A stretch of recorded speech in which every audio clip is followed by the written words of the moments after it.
Sam, Professor of Psychology and Finance from Southern Federal University, Russia, to deliver his speech on Make or Break Mental Health as a Seismograph. So I request Mr. Sam to start your presentation. Thank you very much, everyone. My name is Sam VAKNIN. I'm a professor of psychology in Southern Federal University in Rostov-on-Don, and I'm the professor of psychology and the professor of finance in the outreach program of SIAP's Center for International and Advanced Professional Studies. I apologize for this lengthy introduction. It is in my contract. I must tell you all this, or I will be fired and never participate in these conferences again. So, today what I would like to discuss is an issue in psychology, or in the study of psychology, which is really much neglected. And that is the fact that when things are taken to extreme, when things are radical, when they go to the end, they are indistinguishable from their opposites. I call it the paradox of excess. Every single thing, when you take it, radicalize it, when you push it to the very limit, to the very end, it becomes its exact opposite.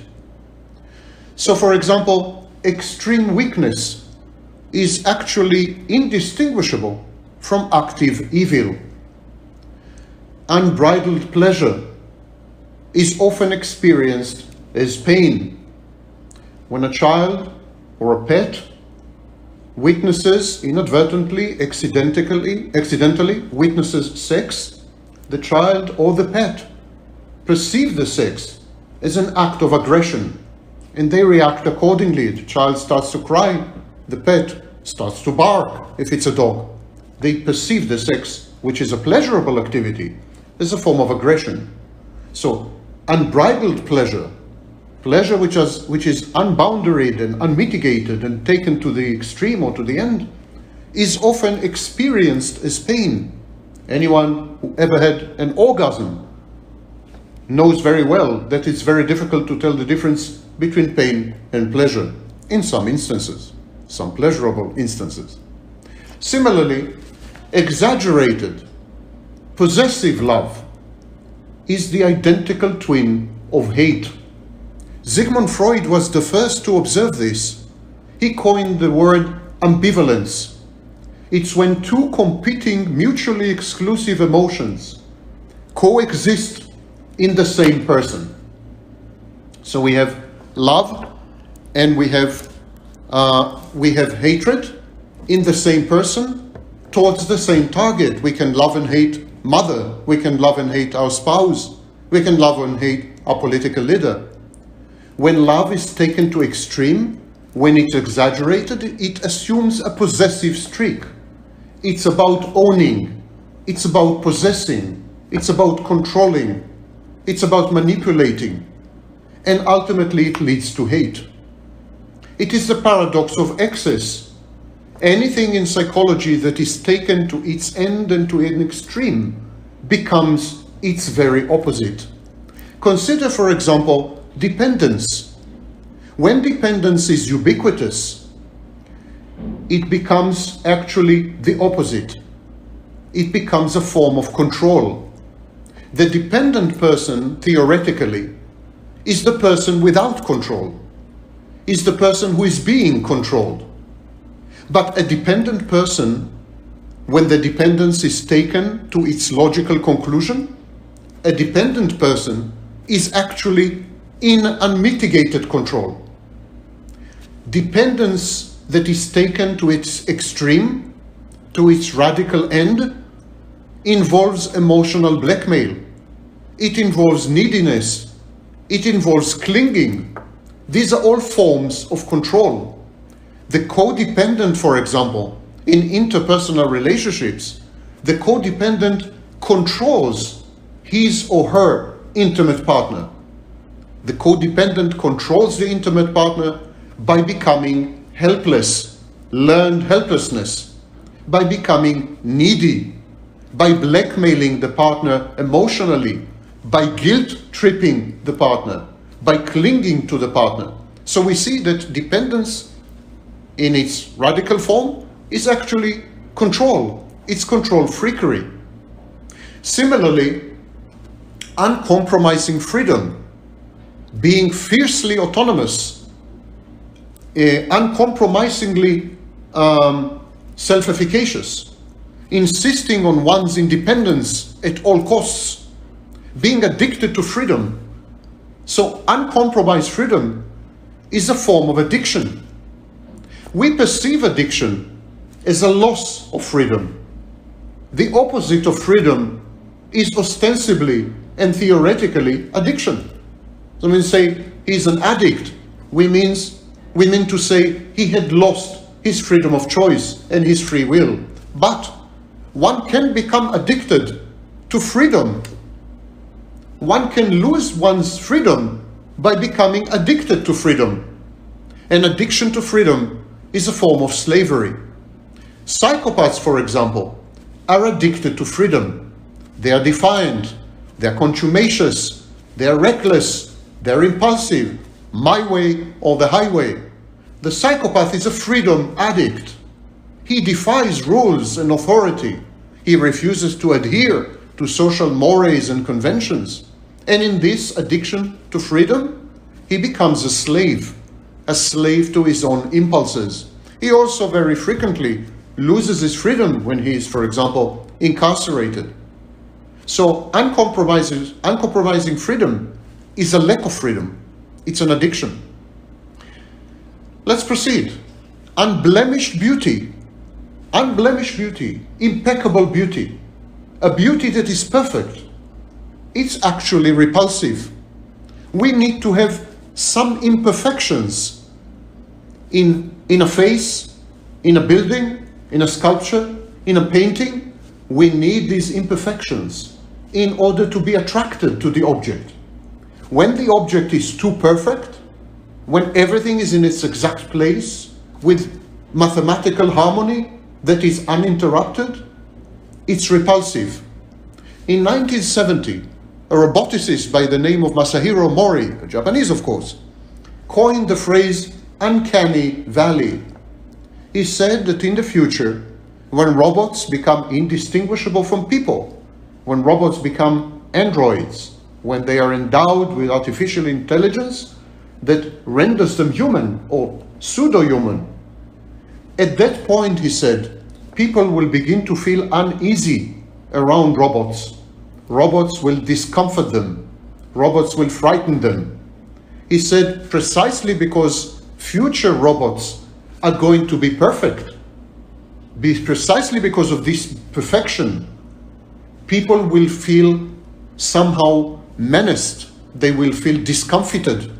They will feel that something is awry and something is wrong and something is creepy. Perfection is repulsive. Perfection is creepy. Perfection leads to the uncanny valley.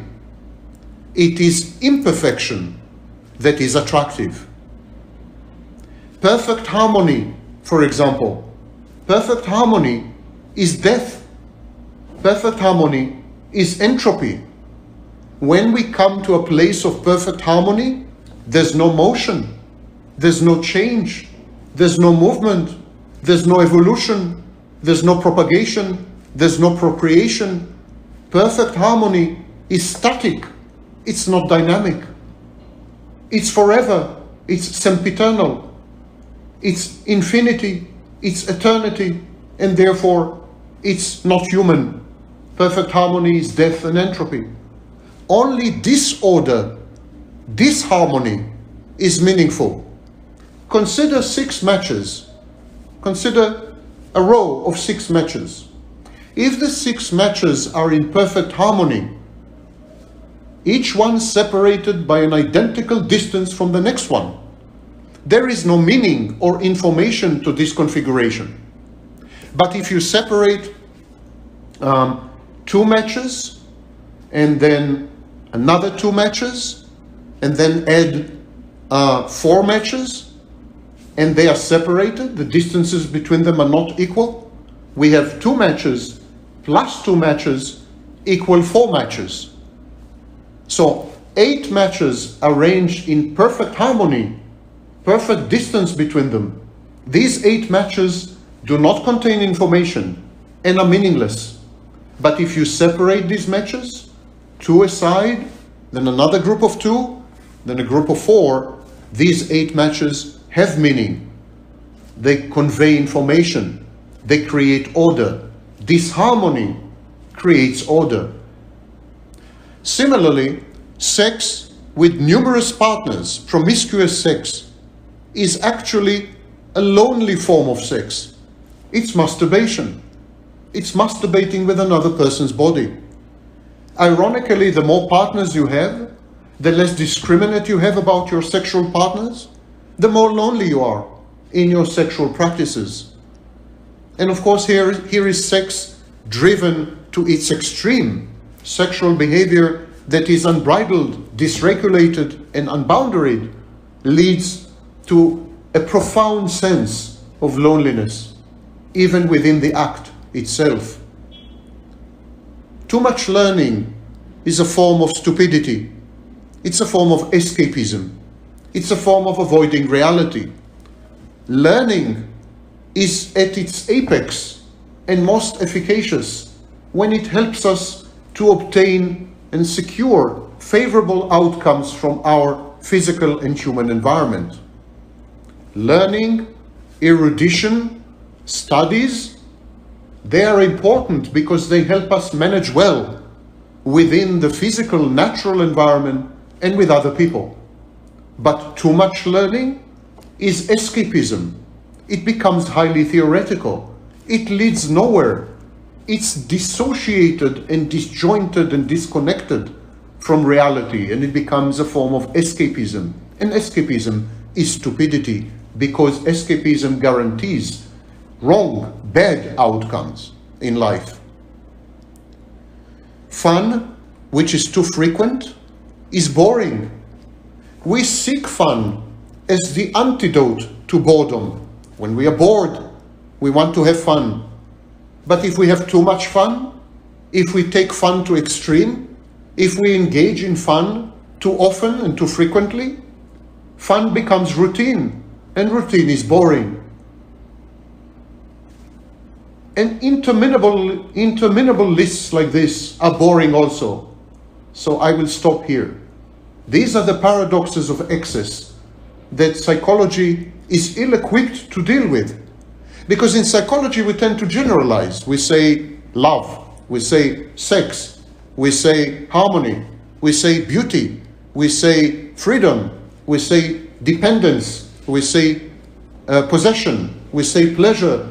We use these words, we say weakness. We use these words as though they are monovalent, as though they have a single valence, as though they have a single meaning.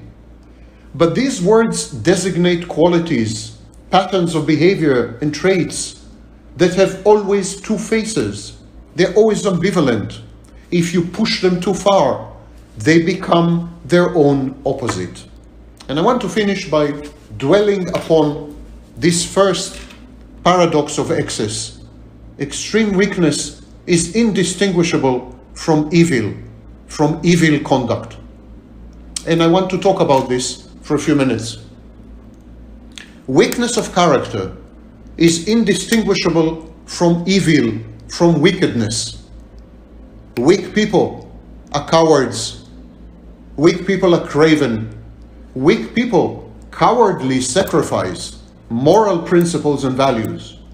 Weak people are often highly suggestible. They are eager to please. They're people pleasers. They're eager to conform to society at any cost. They unthinkingly follow the mighty and the rich, wherever the mighty and rich may lead them. The main preoccupation of the weak is how to abrogate responsibilities and obligations, how to avoid accountability, how to surrender their freedom of action and free will to strong men and stronger institutions. Weakness entails corruption. Weakness is about compromise, a bad kind of compromise. It's about deception. It's about dependence.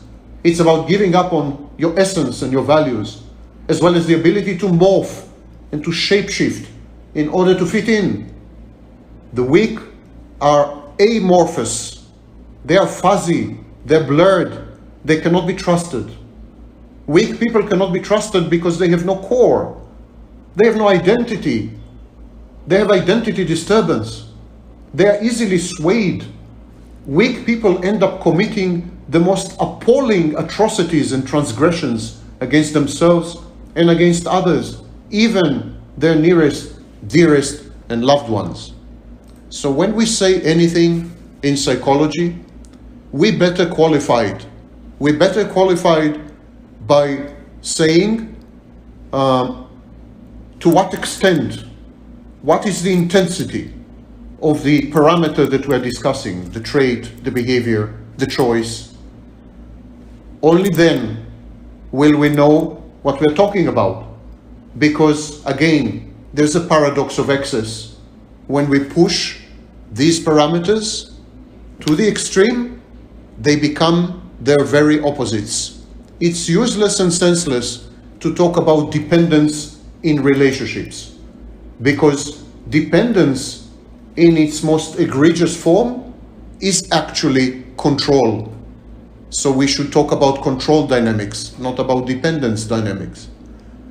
So similarly, it's useless to talk about freedom or freedom of action or free will, because when pushed to the psychopathic end, it becomes defiance. It's a form of slavery, antisocial, etc., etc. We need to be a lot more specific when we discuss the dimensions of human existence, because human beings are paradoxical beings. They embody at the same time every conceivable dissonance, and they are fighting with their dissonances. Human existence is a constant fight against dissonance and a constant experience of loss. Thank you for listening. Thank you, Sam. Thank you so much for your wonderful speech. Thank you. And your valuable time for us. And let me know, any of you are having any questions on his presentation? I repeat, any questions on his presentation?